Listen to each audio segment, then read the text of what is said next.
I always like to start with Ansel Keys as being a pivotal point in our confusion. And I will cover further back, but I'd like to tie it in to what we can talk about Ansel Keys. His two basic studies, the 6-country study and the 7-country study back in the 50s, really had the effect of vilifying saturated fat, which I think really lies at the root of our fear of animal source foods. It lies at the heart of all the arguments against animal source foods, against eating meat. And it's always thrown in our faces if we ever try to argue for the healthfulness of meat eating. So those studies, which really were, for want of a better word, cherry picking the evidence at the time to show a really strong correlation or association between saturated fat intake and heart disease, it turned out that wasn't such a rigorous way of looking at it, and that there were that those examples that Keys used were cherry picked for good reason in his books, and that other people were able to find evidence to the contrary. And when I say evidence to the contrary, that started with your Shulamy and Hilbo at the very time in 1957, who demonstrated that the association did not hold true across 22 countries. And it's gone all the way through to people like Zoe Harcum, Dr. Zoe Harcum, Dr. Malcolm Kendrick, who have done similar analyses showing that the saturated fat heart disease link does not hold true. The other impact, though, of that Ansel Keys approach was that it kind of set in stone a way of looking at problems, nutritional epidemiology, which exists today, which has been institutionalized today. And there is a whole industry around epidemiology, which are these associational studies which purport to tell us really important things about what individual foods are doing to our bodies, but really tell us very little at all because they're only associational and they're very small risk factors. So And most are done via questionnaires. What did most you eat last Wednesday? In what quantities? And, did you have 3 packs of cigarettes? No, that's not asked or Or answered. what did you eat last year? It even gets as ridiculous as that. And we know that those food frequency questionnaires, which are the basis of all nutritional epidemiology, without exception, they are 50 to 60% accurate at most. And this is always admitted in papers and then brushed aside. So that was the very, very long lasting impact of Keys and how we became confused, because we are now regularly confused probably every other day by one of these studies that comes out and tells us that animal foods are bad, plants are good. Yeah, and it's never in the articles that say, as we already know, it's giving the plant message only.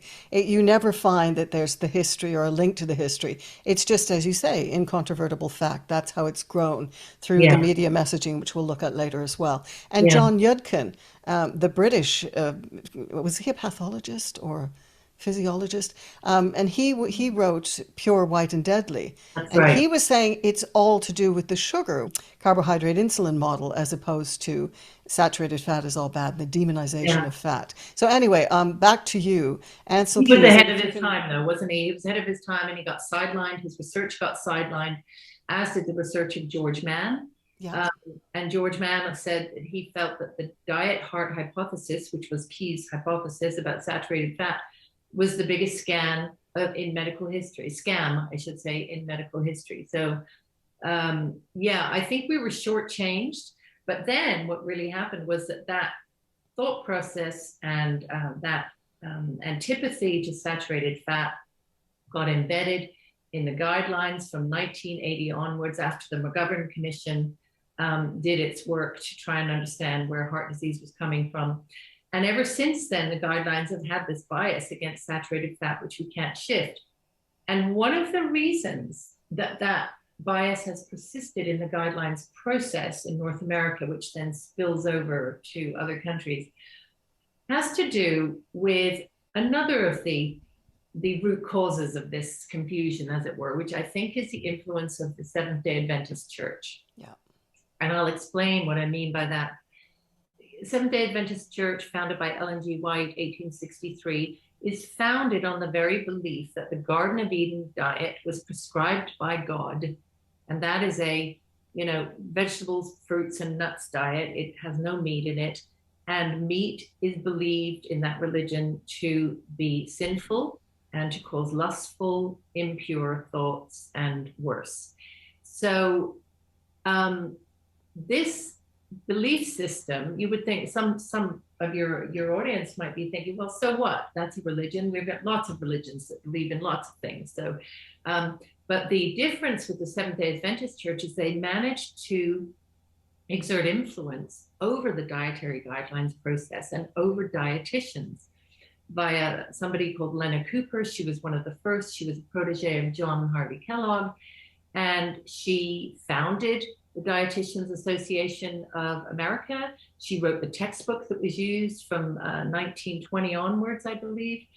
And proteges of hers and followers of the Seventh-day Adventist belief system worked their way into the dietary advisory committees and the guidelines. And so they today are influencing what we think about animal source foods versus plant-based. The affiliations and the connections and the paid for, the funded studies, all of these links. I mean, it's a web of deceit and deception that I find is absolutely astonishing. I know Nina Teicholz has done a lot of work on this. She's got a fascinating book, and I love how you pay homage to all of these. You summarize their books, and you've really done, as I said, rigorous journalism to pull all of this together. And you also, was it Gary Fettke that talked about prophets, the religious side, prophets and prophets? Prophets and Prophets, him, Yeah.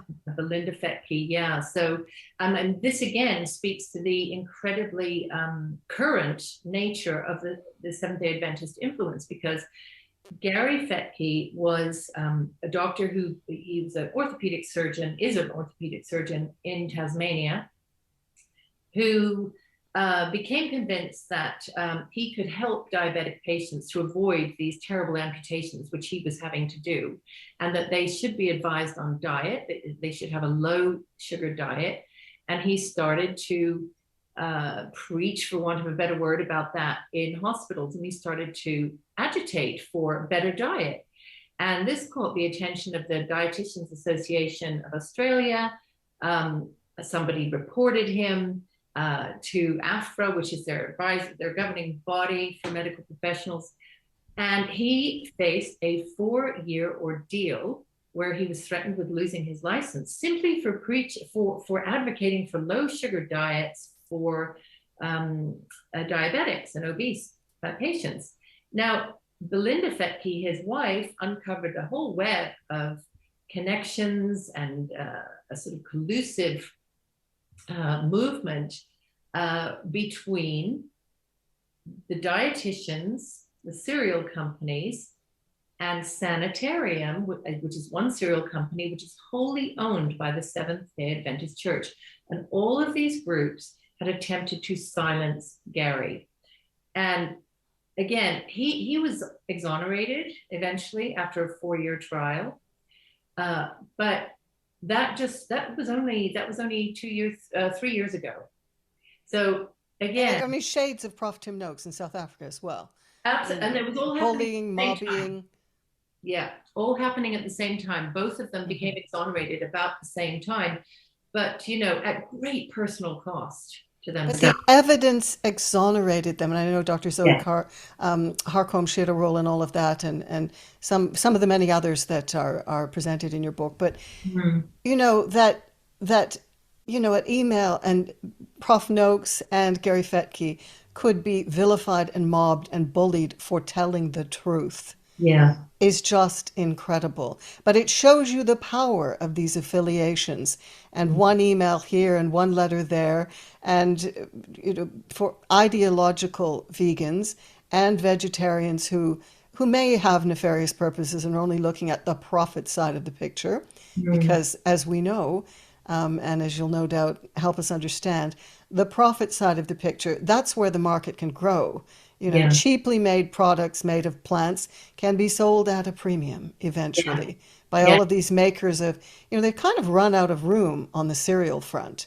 I mean, what more can they do to a box of cornflakes? Right. Now they've got a whole new big opportunity opened up. absolutely, which enables them to stick a planet-friendly, vegan, you name it. They can stick any old label on it that they want and charge a premium, and they do charge a premium. Well, I love how you wrote when you were relating the story of the Fetkes, um, that the Seventh Day Adventist messaging is still being pulled through this vast web of affiliations, all wrapped up, you wrote, in a lifestyle medicine cloak embellished with Save the Planet embroidery. Yeah. And as you quite rightly pointed out at the end of one of your chapters, we all need to know where this messaging is coming from. Mm-hmm. Mm-hmm.